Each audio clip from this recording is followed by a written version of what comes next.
Olá, bem-vindos a mais uma imersão analítica profunda. Hoje o nosso papo passa bem longe de ser um simples resumo de notícias, sabe? Com certeza. O buraco hoje é bem mais embaixo. Exato. A ideia dessa discussão é dissecar o relatório estratégico pré-mercado de hoje, focando milimetricamente naquela interseção caótica entre a macroeconomia global e a microestrutura de derivativos para este dia 3 de março de 2026. E é bom avisar que o nível do debate aqui é ajustado para a tesouraria institucional. Isso, é uma análise estruturada para quem lê fluxo de ordens pesadas, para quem monitora a exposição gama ali a cada segundo e entende como a mecânica de transmissão de juros reais pode simplesmente moer uma carteira desatenta.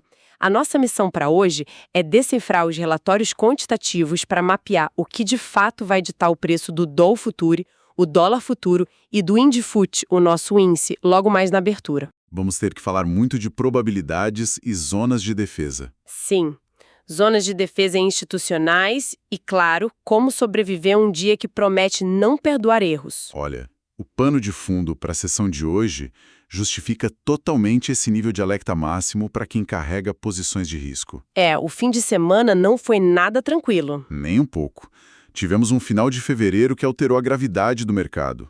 Aquelas operações militares desencadeadas pelos Estados Unidos e por Israel contra o Irã geraram um choque de oferta exógeno que, francamente, ninguém tinha precificado totalmente nos modelos. Foi um cisne negro clássico. Sim. Não é só mais uma manchete de jornal para ler tomando café, é um evento que reconfigurou em tempo real o apetite ao risco dos grandes fundos e, assim, secou a liquidez prevista para os mercados emergentes de uma hora para outra. A torneira fechou. Exatamente. O que os modelos quantitativos mostram hoje é o mercado operando em puro instinto de sobrevivência e realocação tática. Lendo os relatórios que a gente compilou de madrugada, o primeiro gatilho que salta aos olhos na tela é o bloco de commodities. O petróleo Brent, ele simplesmente ignorou qualquer barreira de resistência técnica e subiu mais de 9%. Rompeu níveis de volatilidade extrema. Isso. E com aquela disrupção logística no Estreito de Hormuz, a coisa piora. É um gargalo absurdo por onde passa quase 1/5 do petróleo mundial. Queria entender como esse susto gigantesco na energia já começou a contaminar o resto da tela lá fora logo cedo. Contamina de forma quase instantânea, porque ativa imediatamente o botão de pânico inflacionário, sabe? O que o fluxo de dados nos mostra agora de manhã é uma fuga violenta para a qualidade. O famoso flight to quality. Exato. O dinheiro grande está buscando porto seguro desesperadamente. Se a gente olhar para a renda fixa americana, o rendimento da Treasury de 10 anos saltou muito forte, subindo mais de 1,30% e já está se consolidando acima dos 4%. E o DXY vai junto, né? A reboque. O índice dólar engatou uma alta formidável de quase 1%. A leitura institucional disso, nas mesas, é muito simples. Aquela narrativa de higher for longer. Juros restritivos por muito mais tempo nos Estados Unidos. Isso mesmo, voltou com força total. Os gestores globais estão aterrorizados com o custo da energia gerando uma segunda onda de inflação estrutural. E aí a gente vê o VIX, o índice do medo, disparando mais de 26%. Esse é o retrato falado de um estresse sistêmico na veia. E é aqui que o cenário começa a ficar muito feio para quem opera emergentes como a gente. Os nossos algoritmos de processamento de linguagem natural e correlação capturaram alertas vermelhos piscando a madrugada inteira. Moedas pares sofrendo muito. Sofrendo demais, moedas que costumam servir de termômetro para o nosso real estão apanhando de forma agressiva. O rende sul-africano saltou mais de 2% frente ao dólar e o peso mexicano subiu ali mais de 1,3%. Historicamente, quando essas moedas sofrem esse tipo de ataque na madrugada asiática e europeia, o nosso Dow Futuro costuma abrir sob muita pressão, não é? É batata. Essa dinâmica escancara um dreno colossal de liquidez. O capital está sendo violentamente sugado da periferia de volta para o centro do sistema financeiro. Para o dólar. Para o dólar e para ativos tangíveis. Essa venda indiscriminada que afeta México, África do Sul e outros pares acaba anulando qualquer argumento de fundamento doméstico que pudesse defender a nossa moeda hoje cedo. O viés macro é de um risk-off agudíssimo. Então, mesmo se o Brasil tivesse fazendo a lição de casa perfeita, hoje a gente apanharia por tabela. Sem dúvida. E tem um movimento de rotação de portfólio muito claro acontecendo nas bolsas lá fora. Os institucionais estão correndo para a tese Hollow. Hard assets, low obsolescence. Isso. Ativos reais, tangíveis e que não ficam obsoletos rápido. É um movimento de manada que esmaga os setores de tecnologia e simplesmente zera a paciência do mercado para teses de hipercrescimento. O mandato das tesourarias hoje é um só: proteger o capital contra uma inflação estrutural. Beleza, a macroeconomia global tá um caos absoluto e o dinheiro tá fugindo para a segurança. Mas como isso chega na tela do operador aqui no Brasil hoje cedo? Porque a curva DI é o coração da nossa precificação de risco. E eu vi no material que estamos diante de um bear steepener. Explica de forma prática como esse movimento lá de fora bate na nossa curva de juros. Claro, o bear steepener é, na prática, a curva de juros ganhando inclinação porque as taxas de longo prazo estão subindo muito mais rápido do que as de curto prazo. Fica mais íngreme. Isso. Quando a gente olha para o contrato longo, como o DI para 2035, por exemplo, ele está abrindo com alta expressiva, batendo ali na casa de 13,30%. Isso reflete o quê no mundo real? Significa que a taxa de desconto foi lá para o teto. É a transmissão direta do pânico com as treasuries americanas, misturada com o nosso eterno e mal resolvido risco fiscal doméstico. Quando o vértice longo da curva estressa desse jeito, o custo de capital das empresas brasileiras encarece na mesma hora. A conta fica cara. Muito cara. O mercado simplesmente corta o valor presente de qualquer ativo de risco, o que drena o dinheiro que iria para a Bolsa de Valores. O que me assusta nisso é a reação em cadeia para a inflação.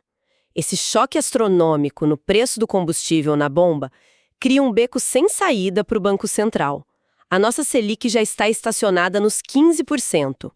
Mas com esse repasse inevitável de custos na logística, o Banco Central vai precisar manter um juro real machucando a economia por muito mais tempo do que as mesas de operações projetavam ali um mês atrás. O risco de desancoragem total das expectativas é o maior pesadelo do Banco Central agora. É o que tira o sono da diretoria. E é por isso que a agenda de indicadores de hoje não é trivial. É um verdadeiro campo minado. Tem dado importante saindo. Sim, temos a divulgação do PIB brasileiro do quarto trimestre, logo cedo, às 8h20 da manhã, com o mercado esperando uma estabilidade marginal, algo perto de 0,1% no trimestre. Mas o grande perigo está na parte da tarde. Com o CAGED. Exato, o CAGED às 2h30. Se o relatório mostrar um mercado de trabalho gerando muita vaga e salários em alta no meio desse choque global de energia e com a curva de juros já estressada, a leitura vai ser péssima. Porque força a inflação de serviços, certo? Certo. O mercado de trabalho aquecido agora é a garantia de que a inflação de serviços não vai cair tão cedo. Se isso acontecer, os vértices curtos e médios da curva DI vão explodir à tarde. Está ativo para o WDO, o nosso dólar futuro.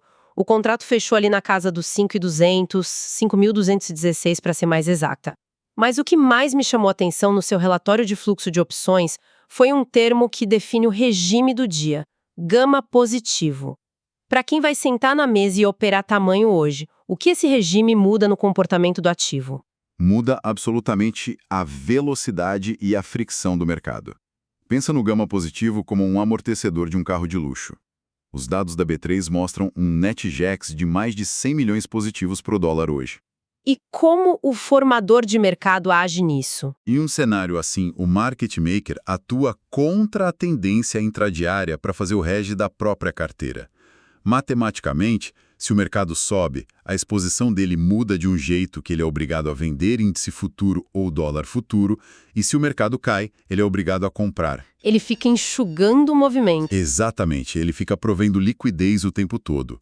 Isso deixa o mercado contido, pesado. O preço até anda, claro, porque a força macro é grande, mas ele anda arrastado.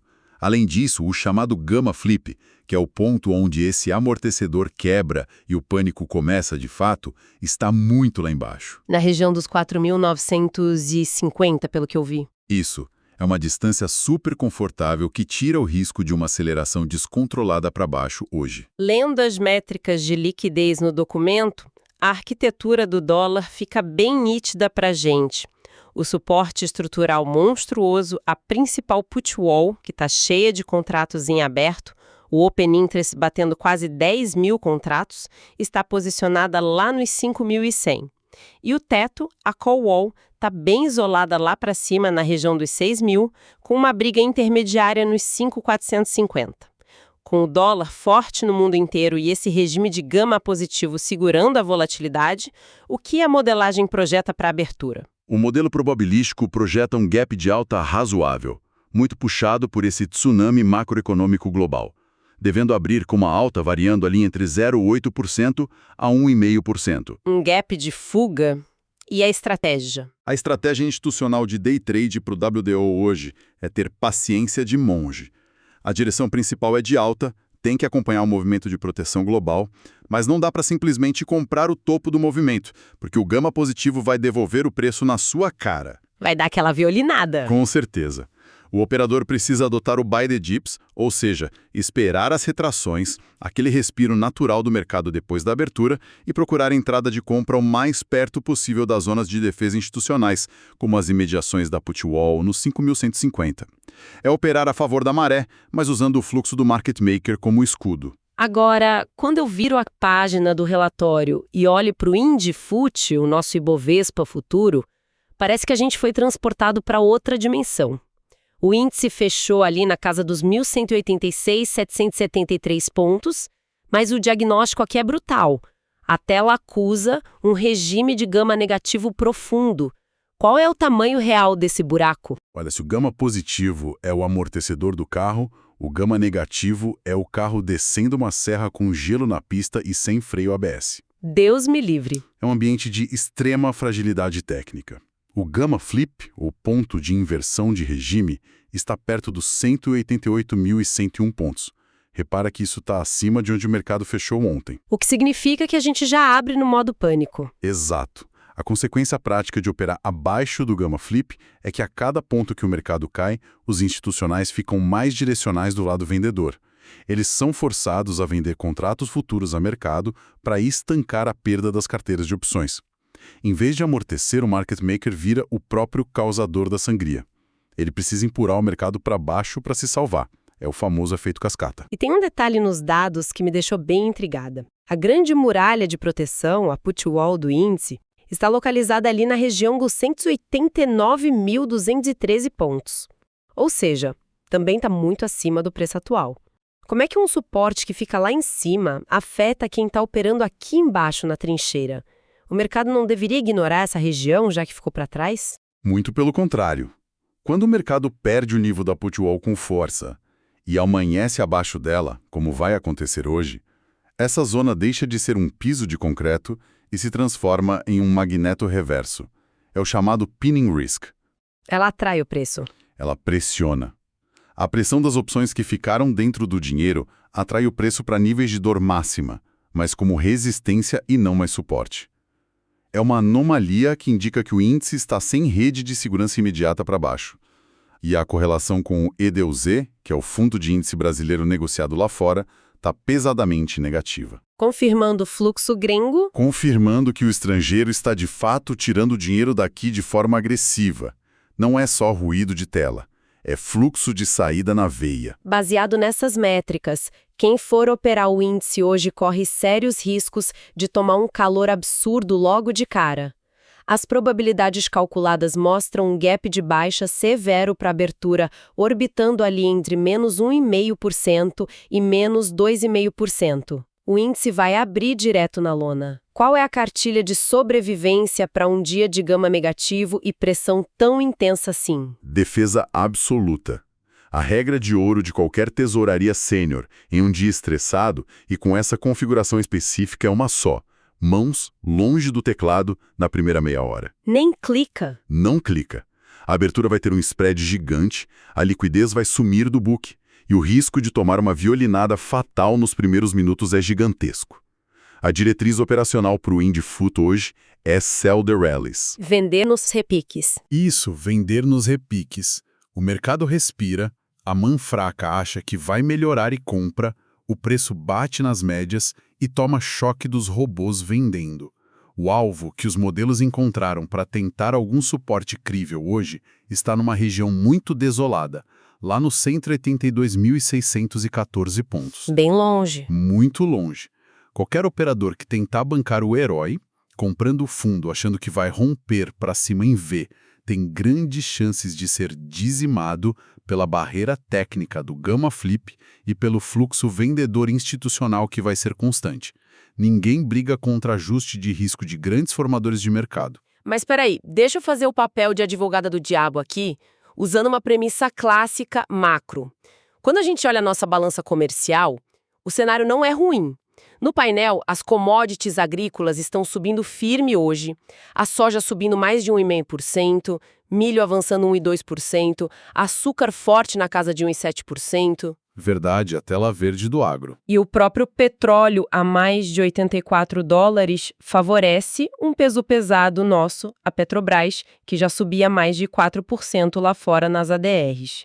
A teoria econômica tradicional sempre nos ensinou que essa melhora nos ciclos de termos de troca, exportando nossos produtos mais caros, deveria naturalmente fortalecer o real e dar uma base de suporte para a bolsa.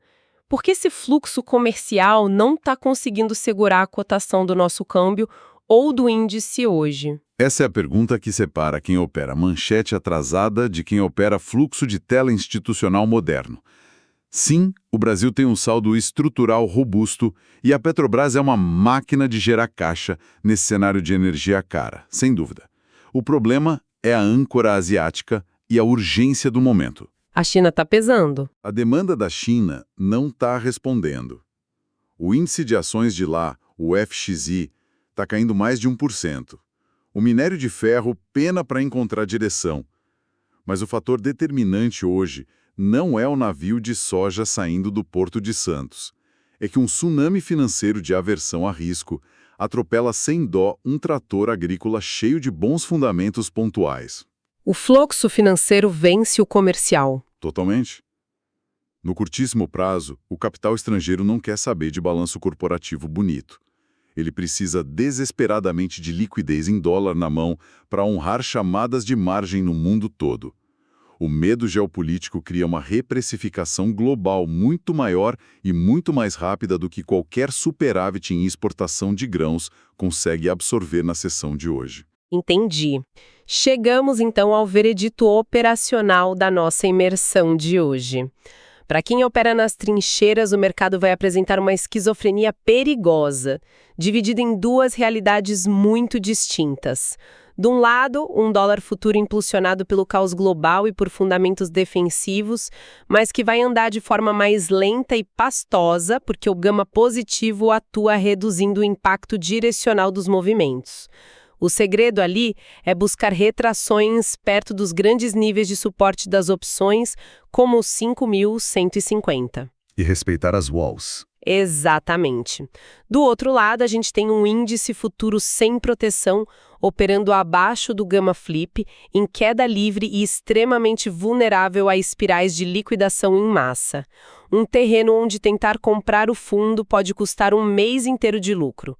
É um dia para fluir a favor da força gravitacional dos formadores de mercado e respeitar as barreiras técnicas de liquidez. Perfeito. E a discrepância colossal de comportamento entre esses dois ativos principais levanta uma questão estrutural fascinante sobre o futuro do mercado. Nós estamos entrando em um período denso do que os relatórios chamam de resiliência fragmentada. Onde tudo é regionalizado. Sim, onde rotas comerciais estão sendo militarizadas e cadeias de suprimentos sofrem choques de inflação crônicos. Diante dessa nova ordem global tão inflamável, será que a gente está assistindo à morte definitiva daquela era de mercados emergentes, operando em um confortável gamma positive de longo prazo? É uma mudança de paradigma. Fica a provocação para o pessoal que está acompanhando. Será que o tão buscado alfa dos grandes fundos para a próxima década só vai ser encontrado escondido nas arbitragens complexas de volatilidade e no fluxo rápido de moedas? Decretando assim o fim da velha tese de comprar e segurar ações passivamente em países periféricos? Fica a reflexão. Uma excelente reflexão para levar para a abertura do pregão. Muito obrigada pela companhia nessa análise pesada de hoje. Manter a disciplina quantitativa no meio do caos de liquidez é o que garante a sobrevivência. Um ótimo mercado a todos, Operem com responsabilidade, não briguem com o fluxo e até a nossa próxima imersão analítica.